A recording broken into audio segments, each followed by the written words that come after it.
ओम अज्ञानतिमिरान्धस्य ज्ञानाञ्जनशलाकया चक्षुरुन्मीलितं येन तस्मै श्री गुरुवे नमः। हरे कृष्ण। विभिन्न साधना, विभिन्न नियम कानून, अंग प्रायश्चित्त, भूत शुद्धि बहुत किछु भिडियोते अपलोड करा हয়েছে। इनार इंजिनियरिंग, तो इनार इंजिनियरिंग क्लास चलছে, অনেকে অ্যাড করেছে, কোর্স করছে। 20 জনের মতো ক্লাস করছেন, আপনারা অ্যাটেন্ড করতে পারেন। তারা সবাই উপকৃত।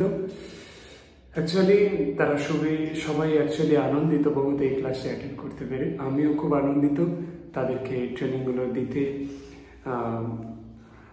দেওয়ার যোগ্যতা লাভ করার জন্য। হরে কৃষ্ণ। আমি অযোগ্য ব্যক্তি, কিন্তু তারা আমাকে এই স্থানে বসিয়েছেন, এর জন্য আমি খুব আনন্দিত। আজকের আমি কিছু ভিডিও দিতে চাই যেটা আপনাদের জীবনে খুবই প্রয়োজনীয় হবে। আমরা এই জগতে ভালো থাকতে চাই, এই জগতে আমরা সুখী থাকতে চাই, এই জগতে আমরা শান্তিতে থাকতে চাই, নিরোগ থাকতে চাই। আমরা পরবর্তী জীবনে কি হবে ভাবি না, এই জন্যই ভালো থাকতে চাই। ঠিক আছে, কোনো ব্যাপার নয়।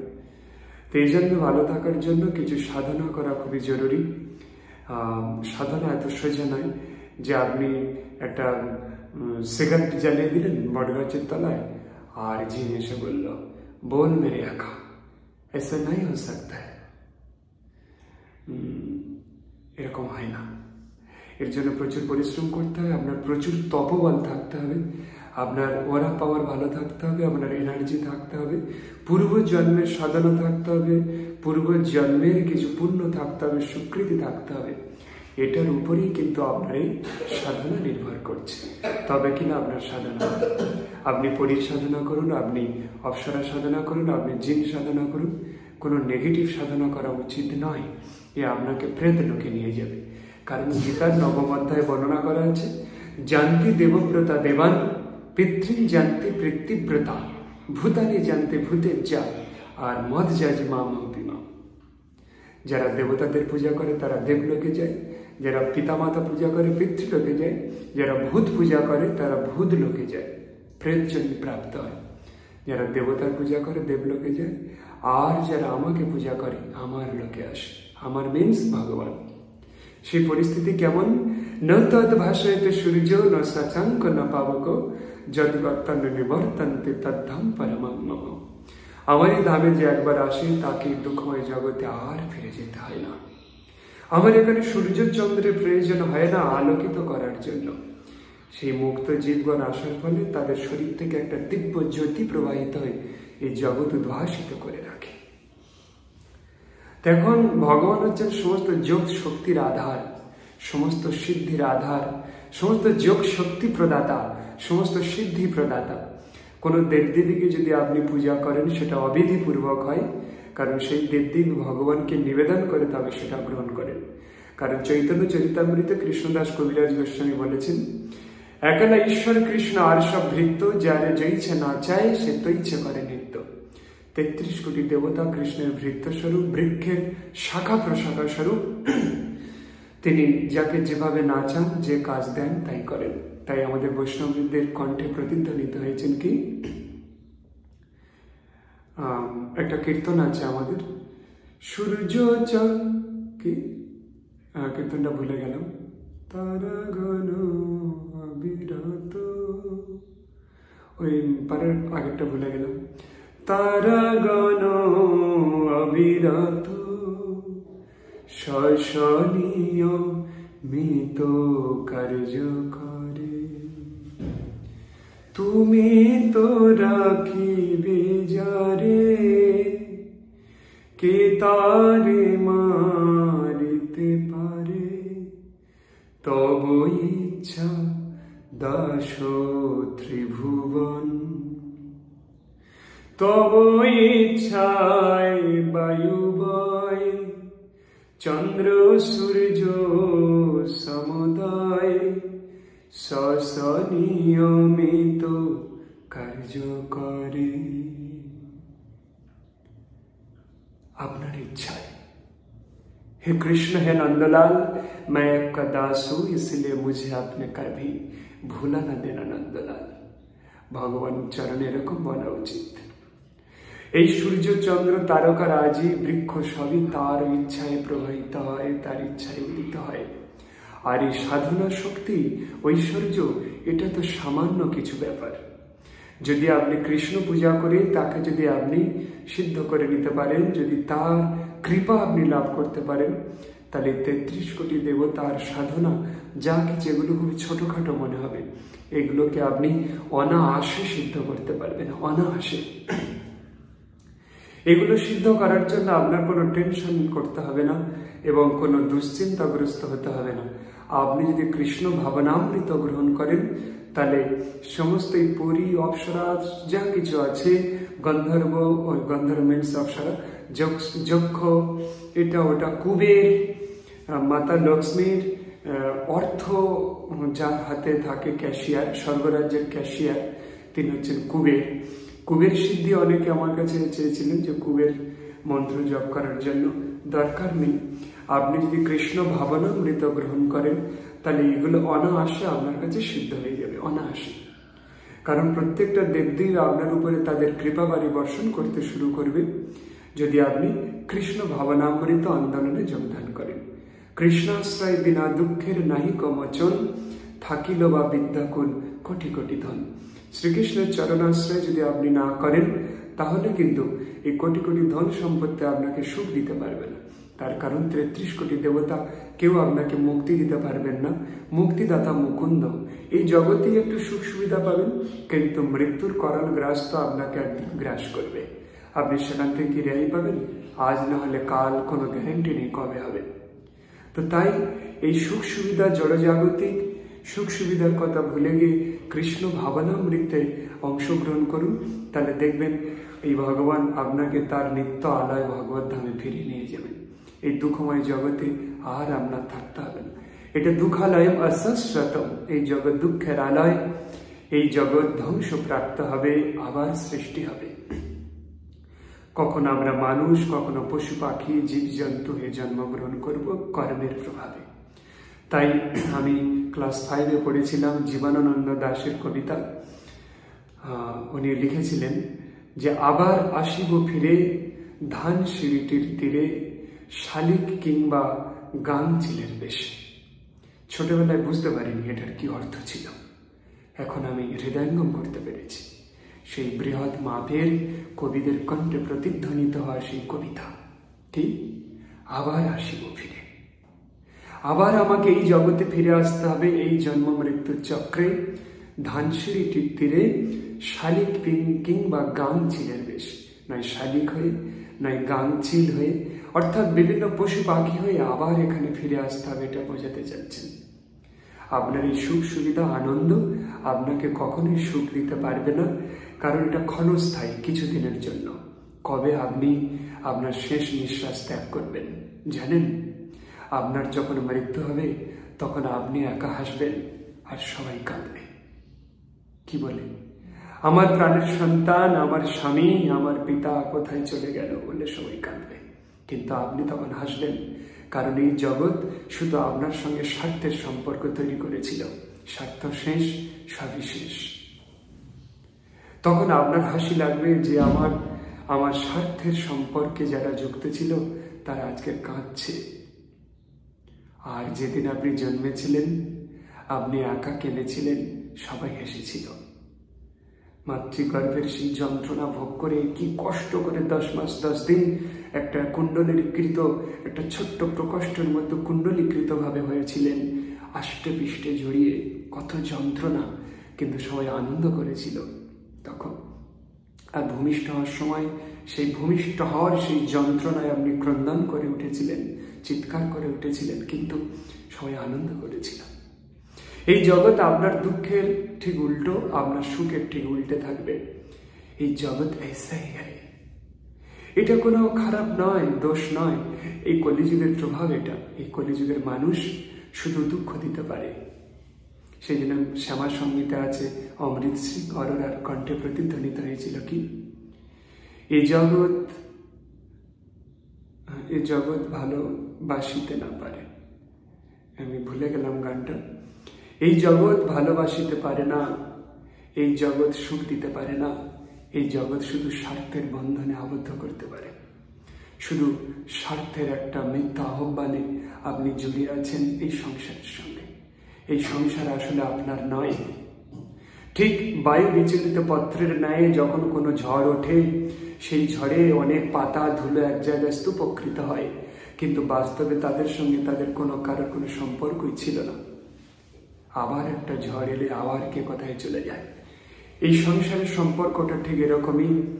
স্ত্রী পুত্র পরিজন এরা তো একটা বায়ু বিচলিত পত্রের ন্যায় এক জায়গায় স্তূপকৃত হয়েছে মাত্র কিছুদিনের জন্য, কিন্তু আপনি না চাইতে কবে কখন আপনার দুঃখ দিয়ে এরা চলে যাবে। এটাই জগতের নিয়ম। এই জগতের আমরা রক্ত মাংসের তো গঠিত, তাই দুঃখ পাই, কিন্তু এটাই জগতের পদ্ধতি, এই জগতের নিয়ম। কলিযুগে বাস করছি আমরা। তাই বলছে, ওরে এক বিন্দু চিন্তা করে দেখো তো একবার, আমার বলে জগতে কে আছে আর? ভালো মন্দ খাই হেরি পরিচিন্তাহীন, আর নাই ভাবি আমি মরিব কোন দিন।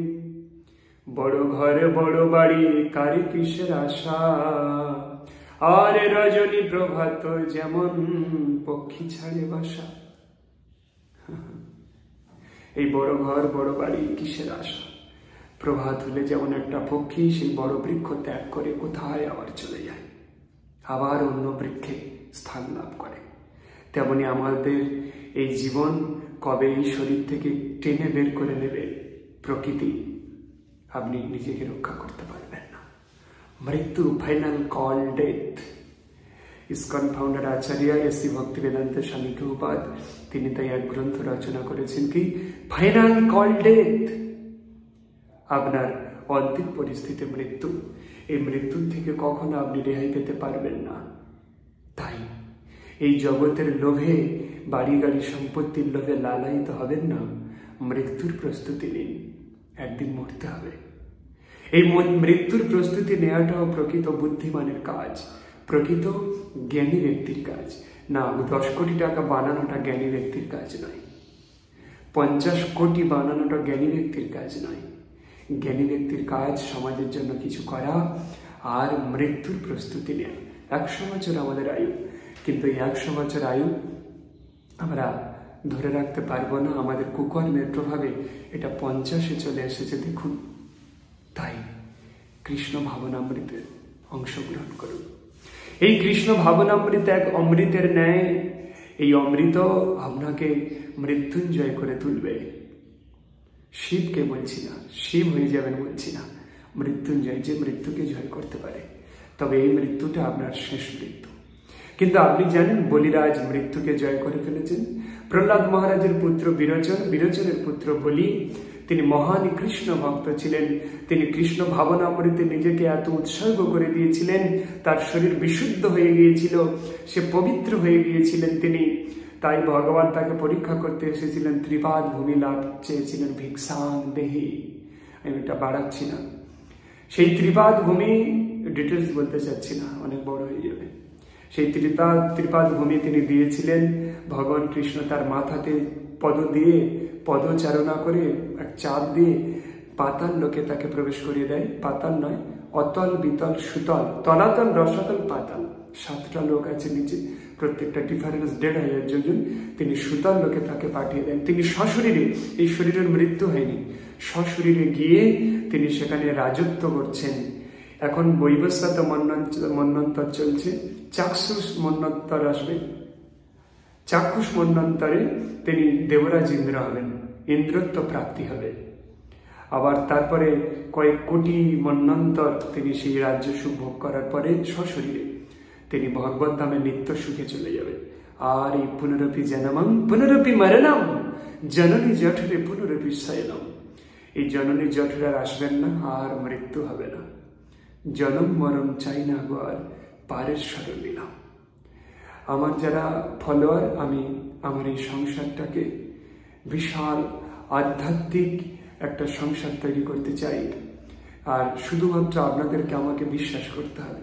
কোনো অবিশ্বাসী ব্যক্তি এখানে স্থান নেই, বিশ্বাসী ব্যক্তিকে। এই জগতে বাঁচার জন্য কাউকে বিশ্বাস করতে হয়। কাউকে, আমাকে বিশ্বাস করতে পারেন, কাউকে ঠকাবো না। আর আমি অবশ্যই সবাইকে আমি যেটুকু জানি তার পথ দেখাবো এবং আপনার জ্ঞানও আমি আহরণ করব।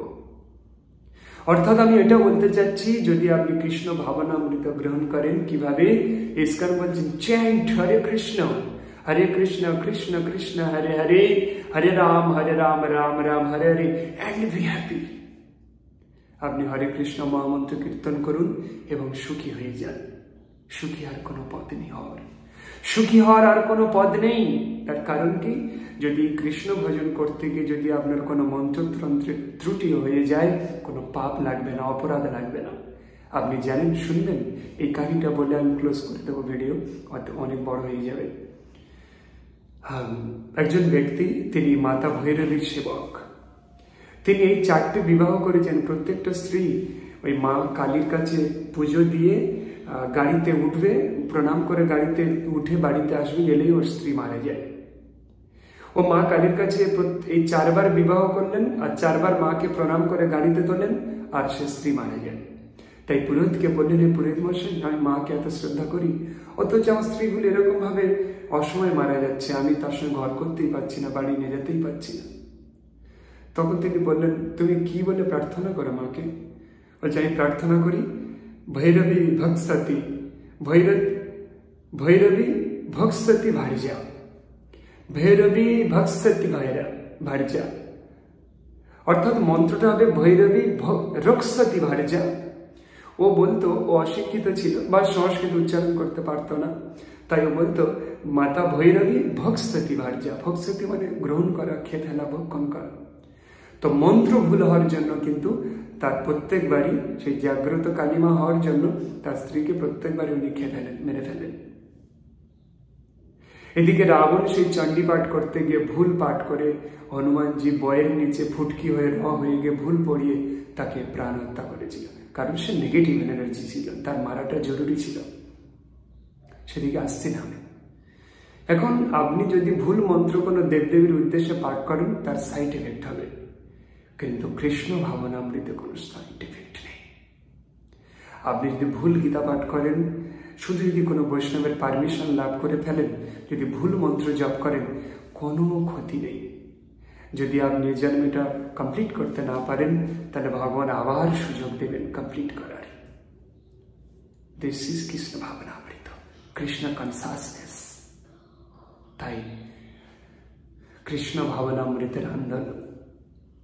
তাই আপনাকে এই কৃষ্ণ ভাবনামৃতে যদি আপনি অংশগ্রহণ করেন আর যদি জপ করেন, তাহলে কিন্তু আমি কথা দিচ্ছি, এই যত রকম সিদ্ধি লাভ করতে চাচ্ছেন আপনি সাত্বিক, এগুলো আপনার হাতের মুঠোয় চলে আসবে। আপনি একটু চেষ্টা করলে হয়ে যাবে, আর কেউ শত চেষ্টা করলে যেটা হচ্ছে না, কারণ তপবল থাকতে হবে। কিভাবে আপনি জপ করবেন সেটা আমি এখন বলে দিচ্ছি। প্রথমে আপনাকে গুরুদেবের মন্ত্রটা বলতে হবে, নমঃ বিষ্ণু পাদায় কৃষ্ণ পৃষ্ঠায় ভূতলে শ্রীমতে জয় পতাকা স্বামিনীতি নামিনে, নমো আচার্য পাদায় নিতাই কৃপা প্রদায়িনে, গৌর কথা ধামোদয় নগর গ্রাম তারিণে। নমঃ বিষ্ণু পাদায় কৃষ্ণ পৃষ্ঠায় ভূতলে শ্রীমতে ভক্তি বেদান্ত স্বামিনীতি নামিনে, নমস্তে সরস্বতী দেবে গৌরবাণী প্রচারিণে, নির্বিশেষ শূন্যবাদী পাশ্চাত্য দেশ তারিণে। তারপরে এবার বললেন, জয় শ্রীকৃষ্ণ চৈতন্য প্রভু নিত্যানন্দ শ্রী অদ্বৈত গদাধর শ্রীবাসাদি শ্রী গৌর ভক্তবৃন্দ। এবার শুরু করলেন চ্যান্টিং, হরে কৃষ্ণ কৃষ্ণ কৃষ্ণ হরে হরে, হরে রাম রাম রাম হরে হরে, হরে কৃষ্ণ কৃষ্ণ কৃষ্ণ হরে হরে, হরে রাম রাম হরে হরে, হরে কৃষ্ণ কৃষ্ণ হরে হরে, হরে রাম রাম হরে হরে, হরে কৃষ্ণ কৃষ্ণ হরে হরে, হরে রাম রাম হরে হরে। এইভাবে একবার হরে কৃষ্ণ মন্ত্র ফুল কমপ্লিট, 16 নাম 32 অক্ষর, আর 1 গাঁট গেলেন, একটা রেখাতে আঙুল লাগলেন। আমাদের যারা ভক্তজন আছেন তারা কেউ 16 মালা, কেউ 32 মালা, কেউ 64 মালা জপ করেন। আমরা নর্মাল 16 করি, ডবল করার চেষ্টা করি মাঝে মধ্যে। কিন্তু আপনি 4 মালা করুন পার ডে। 4 মালা মানে 432 বার। এটা বেল কাঠের মালাতে করতে হয়। আপনি বেল কাঠের মালাতেই জপটা করুন। তুলসীর মালা পরে বেল কাঠাতে, তা নাহলে নাম অপরাধ হয়ে যাবে। বেল কাঠের মালাতে সাকসেস হওয়ার পরে তারপরে আপনার দীক্ষা হবে, তখনই আপনি তুলসীর মালা ইউজ করতে পারবেন। তাই এই জগতের দুঃখ যন্ত্রণা আশেপাশে কোনো মন্দির থেকে নিয়ে নিন। এই জগতের দুঃখ যন্ত্রণার কথা ভুলে যান। এই জগৎ এমনটাই, এই জগৎ আপনি যাকে ভালো করবেন সে আপনাকে কষ্ট দেবে। আপনি যার জন্য এত কিছু করবেন সে আপনার যন্ত্রণার কারণ হয়ে দাঁড়াবে। সে আপনার তার জীবন থেকে আপনাকে পরিত্যাগ করবে।